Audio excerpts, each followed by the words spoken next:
Hi, welcome back to the Arcade Repair Tips video series. Today we're going to talk a little bit about joysticks. And we know that no matter what game you have, just about every game has a joystick, and you need to know a little bit how to adjust them or to work on them. Some of them to preference, some are so to where they don't play. Our first example here today, as you can see, is a Pac-Man Cabaret. And we're going to start a game, and we want to play, but it's going left and right, but it's not going up. I can go down, but I can't go up. And there I'm stuck. So, as you can see, it would make the game pretty hard to play. It will not go up. So first thing we're going to do is we're going to take a visual inspection and just see what we find. Sometimes just using your eyes before we get any tools out. Let's see what's under here. Okay, so we needed to remove the control panel, so we unclip the clips that go to the sides. We also unplugged the big Molex type connector right here, and we brought it out here on our workbench so we can do a little more work easily out here.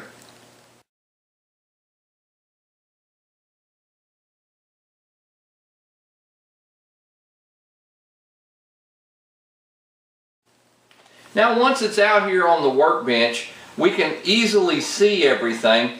And I always say this, look at your eyes, trust everything. We know that it wasn't moving up. So if we look at the 4 switches here, I noticed that one of them looks different than everybody else. Everybody watched Sesame Street growing up. One of these kids was not like the other. Okay, the thing that we have to remember when we're working on a joystick is that you see, not always easy to tell what switch is up, down, left, or right. It's not always the one on the top, because as you can see, watch this, as I move this joystick up, it actually hits this switch. So your upper switch is not always the up position because of the way. Now watch, when I go up, it actually hits this switch. So this would be the up switch. So there you see the switch is hitting as I'm moving upwards. I'm watching. So this is the switch that's giving us problems. It also, like we said earlier, it does not look like everybody else. Now watch, as I go left, it actually hits this switch on my right. When I go right, it actually hits this switch. But as you do that, as you move your switch, you'll see which one it's hitting, and that'll help you tell which one to work on. Now we can also take a multimeter and you can put it on a diode check. You can ohm it out, or we like to use the continuity, the beat, because it's easy. Watch as I hit this switch up. You guys hear that beat? That means that we're getting connection. Now if we go down to this one, and as I hit that switch, you see it's making no connection. That's why in the game wouldn't go up, because it's not completing the circuit. Now what we're doing here is we're moving the switch so it's easier to work on. And as you can see, once we get the switch out, this cannot make contact. It's got one leg of it broken. Here's our new switch. I'll turn them the same way. As you can see, one of the legs is broken. On this one, it doesn't take much to touch that. When you're hitting it, that's what makes your contact. This one would never make contact with that top one. There's no way. So, because of that leg being broken. So we're going to desolder this switch so that we can replace it. Now, you might notice that you have a red wire, which in this game is red. A lot of times it's black. It's going around. That's your common. So you want to make sure that we hook this back in the same exact place. And I'm making a mental note here that it's closer to the outside edge. So we want to put the red wire right back here, and the white wire, which we've already unsoldered, we want to put it right there. That matters. If you don't get that right, it's not going to make contact. It's not going to complete the circuit like it's supposed to, or it'll always go up. You would want it to do that. So we're going to desolder this guy. Just heating it up enough will do it. That took that guy off. So again, a close up there, you can see that that middle switch right there in the middle is completely broke. Probably laying up inside the game somewhere. And here's our new one. So again, we're going to make sure that we put the red wire on the outside. Now I like to, you see that in the middle of the switch, or in the middle of this, of the end part, there's a hole. So always make sure that your wire goes through that hole, wrap it around there. That'll make a good contact and hopefully won't fall off later. We're just going to make sure that it goes through there. Then we'll come back here with some solder.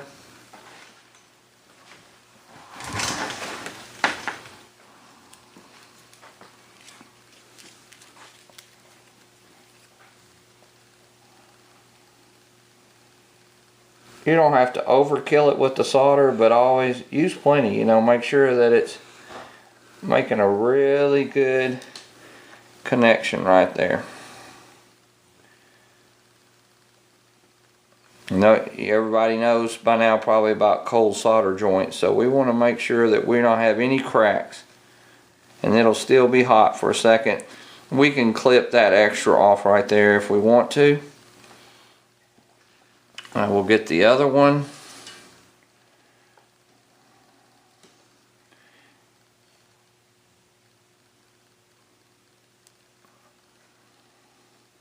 So you want it coming all the way up through that hole.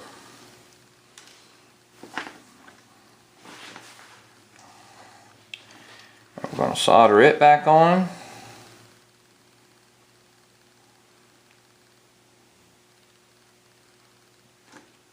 Okay, that looks good.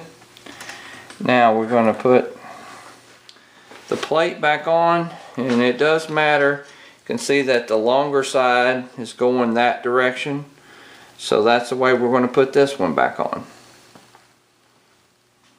I'm a real big proponent of just putting stuff back the way it went.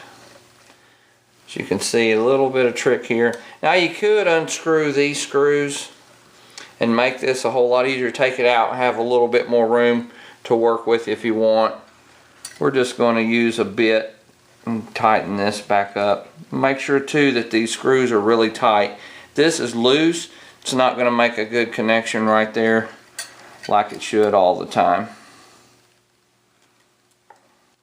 Okay, as you can see, we got the switch back in there, and I'm watching it right now. See, as I go up, them two make a connection, which is what we want. Now, a lot of really big time players, they like these style joysticks because they can adjust these to make it more sensitive. And I'm not going to do it. I like the way the switch kind of is made. That's kind of my preference. But if I wanted to, I could take a pair of needle nose and bend that just slightly. You want to do it way down here at the base. I could bend that slightly so that it's closer to there, so it doesn't take as much pressure to make it go. Or I could bend it out a little bit and make it where it's really kind of tougher. I just prefer the way it came. Anyway, we're going to put this back in the game and give it a test now. Okay, so we put the control panel back in. Let's push the start button and see if the game works. Remember, before it wouldn't go up. So there I'm going left, right up, down. Everything's real smooth, just like I want it to be. Lots of testing here. I'll lead a few ghosts. Okay, you guys will notice I'm not very good, so I'll stop this right now. Let's go on and look at cherry switch joysticks. We'll show the difference and how you can fix them. As we mentioned before, there's a lot of different kinds of joysticks, but the two most common are the leaf switch style, like we were working on in the Pac-Man, and the cherry switch style, which is in this Tekken, or a lot of your fighting games are real common. So I'm sure most of you guys have seen these 8-way joysticks like this, and so you kind of probably maybe more familiar, most of you, with this one than the leaf style, but we're going to show them both. So here we are in the Tekken. I can hear every switch as I go left, I hear a clicking as I go right. That's a good sign. You learned as a good technician to use, remember I always tell you, you can have a lot of expensive equipment and a lot of things, but trust your eyes and your ears. So a good technician, I hear that switch clicking up, down, left, right. You also want to make sure that all your wiring is good. You'll have a couple places, and we'll show you some close-ups here in just a second. I actually have one in my hand. It's an older joystick that we took off and replaced, but it's a joystick nonetheless, and you guys can get the idea here. As I move, all it's doing is hitting the button on the cherry switch. Again, when I go right, this is my right, it actually hits this left switch. So this would be your right, this would be your left, kind of backwards. And watch as I go up, as I go down, it actually hits the up switch. As I go up, it hits the down switch. What looks down to me. But for you guys, just so you'll know, if you're ever not sure, you have your ground, you can touch your wires together and see which direction it's going and know that that's the wire that hooks. Now I want to show this a little close up, and I'm going to point.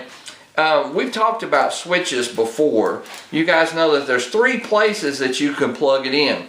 And if you could read that tiny writing on the joystick, you would see that one says COM, which stands for common. Then you have a NO, that doesn't mean no, you can't put it there. That stands for normally open. And NC is normally closed. So depending on the application, 90% of your games are going to use these 2 switches. In fact, a lot of times at work, I'll clip or cut that one so that somebody doesn't hook it up there by mistake. So you're going to use these 2, in other words, the normally open and the common. What that means is normally the switch is open until the button is pressed, then it makes a connection. If you took one of these apart, it kind of looks like a diving board in there, and all it does is move down and make a complete connection. So when you hit, it'd just be like taking 2 wires and putting them together. So first thing, you got a little red button, maybe gray or blue, green or something, but a little switch up there. So it has to have a good part there. Sometimes those get worn. If you see them, they should be really good and they should make a good click every time. I don't know if you guys can hear that, but I hear it click, click, click. As you hear that click, that's a good sound, because I know that it's making a good connection up in there, and that switch is going up and down inside. So you want to make sure that if these are worn, or even if you're just restoring a game for the first time, or maybe you just want to replace these are just $1 or so, $1.50, $2 a piece. You can get them from most of our vendors, and anyway, you can replace those right there. All you do is just unscrew these 2 screws, put your other one in the same direction, make sure that everything's the same way you took it off, and then when you put them back in, that's it, and just put your wires back on there. Now you can solder them, or you can use terminals. A lot of people like to use terminals because when you go to replace it, they're easy to get off, but some people don't ever want them to come off, so it's easier to solder on there because the terminals sometimes will slip off. So if you have one that won't, let's say it won't go left, that would be this switch right here. See, as I'm sorry, getting myself backwards. As I go left, it's hitting this switch. Let's say it won't go left. Well, I hear it clicking, so I can check my wiring and make sure that my wiring's good. You can trace that all the way back to your harness, or sometimes you just have a bad switch, even if it's making a click. Now also remember that we can use our multimeter, just like we did on the leaf style switches, and you should not get a beep here until, I'm going to put that there, until we go that direction. Okay? So as you can see, actually this switch is, there we go. We got, as I move left, you hear the click and then you hear the beep. So it only does it though when it's closed. So this one's actually not great, and I can see that it's kind of worn, so probably a good time to replace this cherry switch. Well, you know how we do it at Arcade Repair Tips. Now that we fixed the games, we're going to play them some. Now, I do want to mention just something for general knowledge, that this is not a homemade cabinet. This is a cabaret, so you need to learn your different types of cabinets. Well, the bigger Pac-Man, the normal one with the yellow sides and everything, we'd call that just a stand-up or a dedicated. This one's also dedicated. It's a shorter version. It's good to have a little mix of games in your game room. Kids really like this because it's shorter and it's down here and it's fun to play, and the screen is at a different angle, so it's even a little more challenging and stuff for you to play. And so you might like to have a cabaret in your collection. Then the ones that you sit down that you play across from somebody, we call those a cocktail cabinet. So just wanted to mention that, so some of you guys might not have seen, or you might not have a cabaret in your collection. These are dedicated games, most of them, and so maybe you want to add a cabaret to your collection. Well, we hope that you guys have learned something today. If you have any questions, or you have a different style joystick other than what we talked about, you guys feel free to call or email us or go to our Facebook page. As again, we want to thank you for watching Arcade Repair Tips. We're still in high def.